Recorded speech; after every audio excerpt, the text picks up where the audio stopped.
but it gives us a greater variety of fruit, and variety is the key to self-sufficiency in my mind.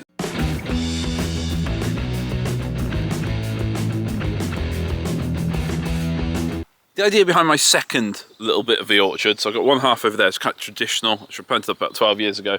And I've got this side, which I planted bits, and I've had bits of experiments with, and there's been some really close together plants, like my plum trees. There's about 16 plum trees down there. So it needs a little bit of work doing to it this year. I've got a couple of plum trees that have died, and I'm going to replace. I've also got this line of cherries, which has never really provided much fruit, as it does seem to just feed the birds. But it's nice and it's pretty, and it looks really nice when it's in blossom.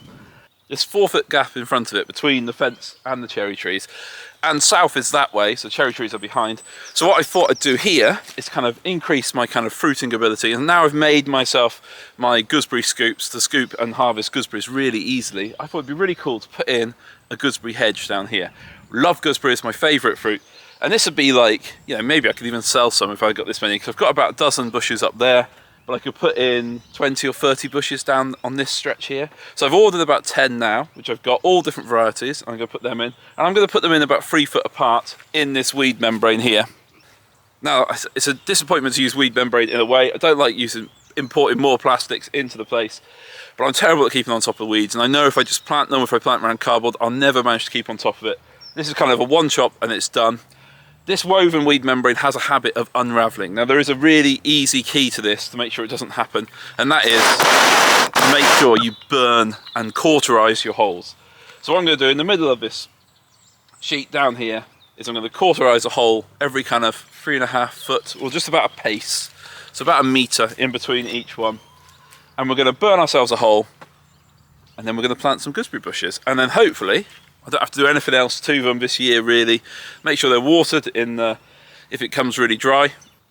So this is probably about a 30-metre stretch. So I reckon we could probably fit 30 in here. But we're going to start here. Obviously this tin and stuff will go. That's just resting against the gate post like stuff does. So at the moment I'm going to weight it down with some hurdles and stuff like that.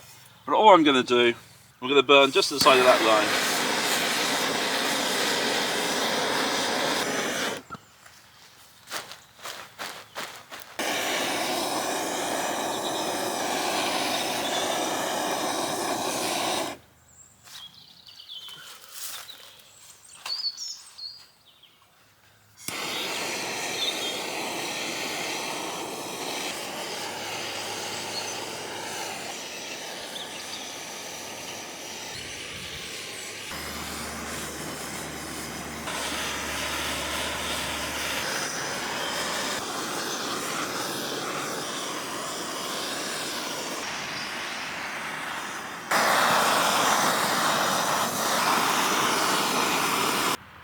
I'm really not sure if anything's going to grow here because we are directly underneath an oak tree.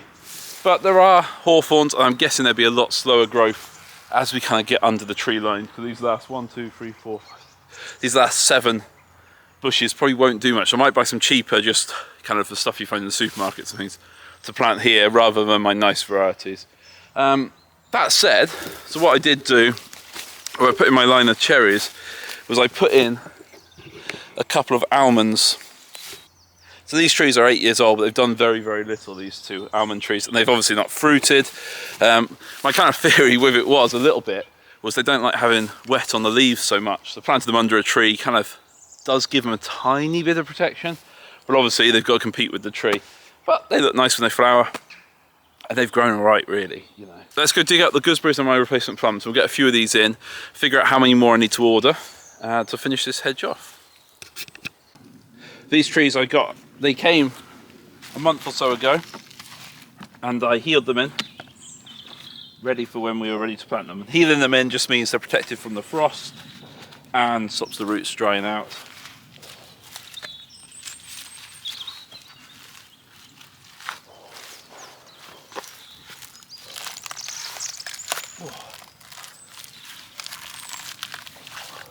These were all from Chris Bauer, online nursery, and I really liked how they were packed actually. They came packed in straw, which I thought was just a really nice way to pack them. Okay, so I've got, well, meant to be 9, if I can only count 8 in the bucket, so it looks like one might have been missed off the order, but I'm sure they'll sort it out. They've been really good in the past. I'm going to try and put the early ones nearest the gate, and the first one I'm going to put is early sulphur, which is meant to have a really good upright growth as well. So being next to a gate post might mean I get spiked a little bit less. I'm going to go early sulphur, and then I'm going to go rocula. So we'll see if we can find those two, which are 2 early ones. We'll lay them out. That's rocula, so that can go number 2. Number 3, we're going to plant Jubilee, and then made Duke. Then 5 Golden Drop. Looks like I'm going to have to order a few more anyway, because I think I underestimated massively how many I'd need. It's going to be about 20 plants, I think. There's a case of making some holes. Now, I never worry too much for the planting something like this. Yes, you can amend the hole with compost and fertiliser and stuff like that, but I think sometimes you're better off treating it a little bit mean.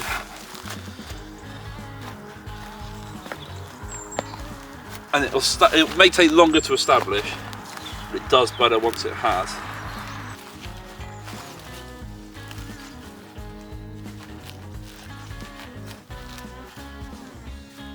Jubilee seems quite a spiky one. They are some vicious looking thorns on that one.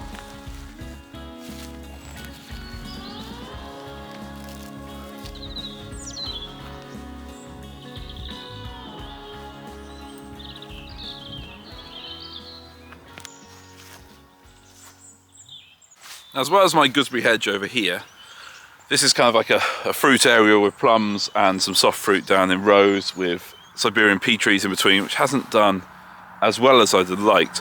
But what it has got is quite a few gaps, and I've bought a lot of pear trees to plug these gaps. They're all quite small, dwarfing stocks, so they're going to go in between the other bushes. I was going to take the bushes out, but some of them are doing really, really well, and I don't think it's going to affect it too much. So I'm going to try and squeeze in some pear trees along this row and this row. Hopefully, I've ordered about 18. I don't know if I'm going to fit them all in, so I'll have to find some other places to plant some trees, which is fine. It's fine. So first things first is I've been pruning the fruit bushes. So I've got goji down there, which I've completely massacred. I've got blueberries, which I've pruned. I've got some black currants, red currants, and some gooseberries. Now I've just got the black currant left to do. This is a cultivated blackberry, which fruits on last year's wood. So what we want to do is take out the wood that's already fruited. Let's cut it back hard this year. I have less of a crop and a bit more control. This is called Black Brute, and it's taken a long time to establish itself. Looks like it's fruiting on all these branches. I'm going to take it all out, let it shoot back hard this year, see what happens. And what I've been finding a lot with all this stuff, you know, where it touches the ground, it forms its own little plant and roots, so that can be potted up and planted somewhere else. I've gained about, from here and up there, about 12. I've gained about, from down here and up there, about 12 black currants, half a dozen gojis. So I'm going to take those to the seed swap at the weekend and hopefully find some new homes. But this one can stay with me. I quite like black currants, quite like blackberries. Actually, the hedge I planted the other year, I put some cultivated ones in there. So this one can grow on a little bit in the pot. Once it gets big enough, I can plant it out. So what have I got? I've got a load of pear trees here that I've ordered. And I'm not too worried about what order I put them in. But I am happy. They all seem to have good roots on them. There's one I've ordered a few of. This is Invincible. And it's meant to be the hardiest dessert pear that has grown. It's got frost resistant blossom, and apparently it sometimes has 2 flushes of blossom to make it even more kind of resilient. So I think we put one down the bottom of there and one down the top of here of that one. And then I've got a great list, which I'll put up now, of different pears to put in. I'm going to put them quite close together, do them as kind of like vertical cordons, which will mean more pruning in the summer, but it gives us a greater variety of fruit. And variety is the key to self-sufficiency in my mind. You know, if you've got lots of different types and you get something like this that fruits and nothing else does, then at least you've got this that fruits. We've got a big Worcester pear I planted last year over there as well. That's on a big stock. So we're kind of going to have loads down here, kind of pollination partners. So it should all just add up to having at least some pears every year. You know, cooking pears and dessert pears. So let's get some of these trees in. Now, the idea of my rows here is that it's wide enough to get a little tractor down. But this year I have a different plan, and between the rows we're going to plant some squashes and some kind of like field crops, maybe a big patch of beans, maybe some corn. So we'll see how we get on with that. Whether it happens or not is a different matter. So the idea is it's kind of like silviculture with the trees either side and some crops down the middle, which will be fun if I get round to it. I need to get on top of my own garden first, really. But we can put this one in for starters.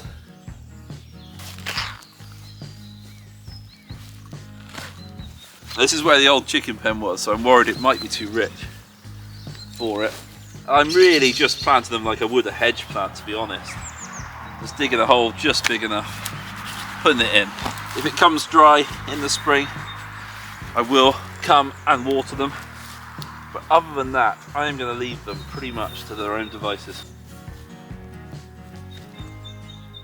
The only thing I mentioned in the other video, the only thing to really worry about when planting trees, is that this scar, where it's been grafted, you've got your scion wood and your rootstock, make sure that's above ground. This one's planted about there, maybe a little lower. And then, you kind of got control over its growth. The scion wood's not putting down roots. We put another one in 2 foot away from this one, or 3 foot.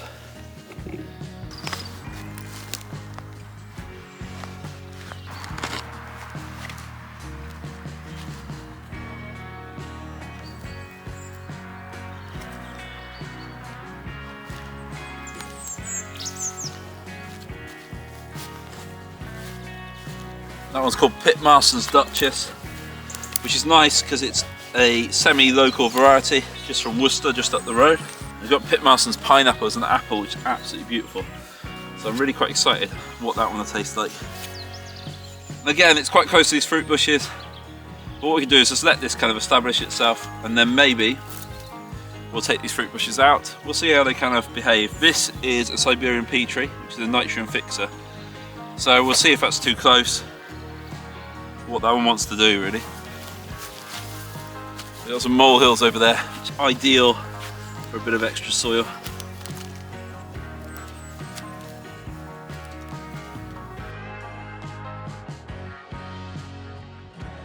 Now, I'm not staking these trees, but what I am doing is putting a tree guard around it. Now, there are plastic alternatives, and they are quite expensive. They're getting better. But at the moment I've got these tree guards, I'm going to use them. You could get away with not planting them, but I think a good gauge is to put a branch, like a freshly cut branch from your apple tree or something, young growth, on the ground and see what happens to it. And you can see here, the apples have absolutely chewed it to pieces. And I've got loads of those, only about 100 yards away, where I prune my apple trees. So I think the tree guards are really quite essential here. The other essential job will be to write down the varieties in the order, drop a little plan in a book somewhere and keep it safe, because what you don't want to do is think you'll remember it, because you never ever do. And I've learnt this the hard way.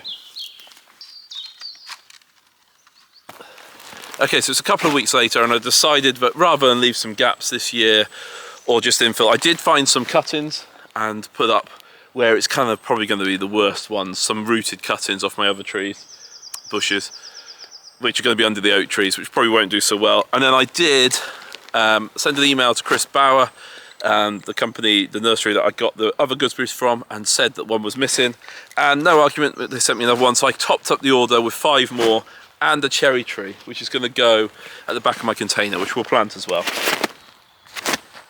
So these are packaged really well, I think. I quite like how they do it now. Also, they cut into the tree, obviously. And that, just to me, looks like a great way to ship bare root trees. Bit of plastic, not too much, just to keep the roots moist. And I've got another 5 varieties here, plus the 9, plus the few that I have anyway. and I'll list them on the screen now, what we're planting. But I've got some really cool ones. The one I've just seen there, Black Velvet, Careless. What else have we got? Howard's Lancer, which was the one missing from the order. So, you know, should be really cool to plant. So let's put these out. That's a Morello cherry. I've always wanted to plant a Morello. I've got a perfect north-facing, not a wall, a shipping container, but it can go there for a few years, and if I ever want to move a container, it's not the end of the world. It can just either dig up the tree, or it can go, or it can stay. But I think that's going to be a really nice one to have up there, and just kind of create a bit of a feature. I'd like to prune it as a fan. Okay, got my little partner in crime, digging my holes.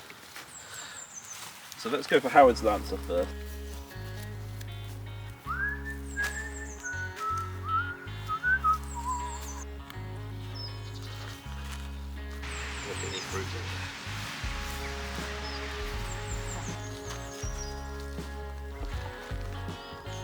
Watch the spikes.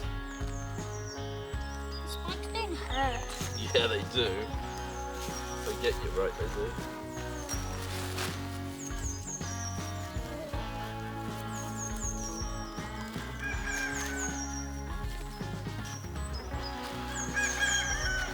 I like the sound of this one. Black Velvet. Dark red, super sweet yellow fruits. Good milk. Why is it called black and yellow fruits? Doesn't make sense, does it?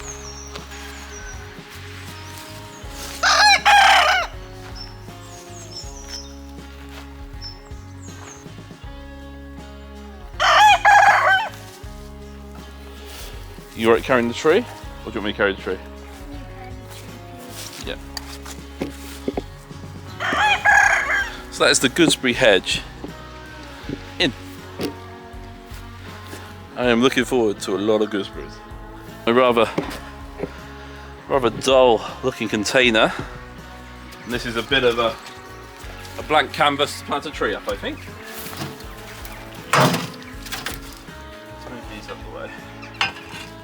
It started.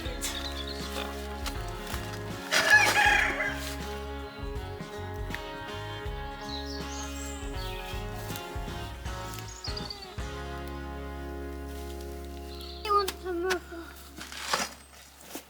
with those bugs? They do. Right, let's try that now, Al. Do they? No. Sometimes they fertilise each other. Did one of these before, haven't you? So you put it on like that, No, I haven't. and then you go round and round like that. Why are you doing it around your arm? So my arm's protected. Oh, I'm bad. So planting a tree here just makes use of this kind of blank surface, kind of makes it a bit prettier, look nice when it's in flower, nice if I can train it as a fan. It won't take much each year to do. And we might get a bit of extra fruit from it. Easy to net against the wall or a container, as the case may be. So I just think, you know, try and use every space you've got. Have a look around. There's places you might not have thought of.